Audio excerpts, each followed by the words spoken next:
Magistrlik dissertatsiyasining tuzilishi va uning mazmuniga qo'yiladigan talablar. Magistrlik dissertatsiyasining qisqacha annotatsiyasi. Mundarija, kirish, asosiy qism, xulosa, adabiyotlar ro'yxati, ilovalar agar mavjud bo'lsa. Kirish quyidagilarni qisqacha o'z ichiga olishi lozim. Magistrlik dissertatsiyasi mavzusining asoslanishi va uning dolzarbligi. Tadqiqot obyekti va predmeti. Tadqiqot maqsadi va vazifalari. Ilmiy yangiligi. Tadqiqotning asosiy masalalari va farazlari. Tadqiqot mavzusi bo'yicha adabiyotlar sharhi. Tadqiqotda qo'llanilgan metodikaning tavsifi. Tadqiqot natijalarining nazariy va amaliy ahamiyati. Ish tuzilmasining tavsifi. Magistrlik dissertatsiyasining asosiy qismi 3 bobdan iborat bo'lib, har bir bobning hajm jihatidan mutanassibligi bo'lishi kerak. Tadqiqot mavzusiga taalluqli boshqa manbalarda keltirilgan nazariy, amaliy va empirik tadqiqotlar natijalarining tanqidiy tahlili.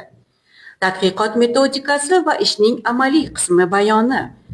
Tadqiqot olib borilgan masalani hal etishda magistratura talabasining shaxsiy hissasi ko'rsatilgan holda tadqiqotning asosiy natijalari bayoni. Magistrlik dissertatsiyasiga uning mazmunini bayon etish uchun bevosita zarur bo'lgan qo'shimcha ma'lumotlarni o'z ichiga olgan materiallar ilova qilinishi mumkin. Ilova qismining hajmi magistrlik dissertatsiyasi umumiy hajmining 1/3 qismidan oshmasligi lozim. Magistrlik dissertatsiyasi ustida ishlayotgan magistratura talabasi kasb, odob, axloqiy qoidalarga rioya etishi, ya'ni plagiat, ma'lumotlarni soxtalashtirish, shuningdek, yolg'on sitatalar keltirishga yo'l qo'ymasligi lozim. Dissertatsiya matni standart varaqda yozilgan bo'lib, unda quyidagi qoidalarga rioya etilgan bo'lishi kerak. Qatorlar oralig'i 1,5 sm. Yuqori va pastki hoshiya 2 sm, satr boshi chap tomondan 3 sm, o'ng tomondan 2 sm. Xat boshilar orasidagi oraliq 5 yoki 6 belgili. Magistrlik dissertatsiyasi matnini Microsoft Word matnli redaktorida Times New Roman shriftida yozish tavsiya etiladi.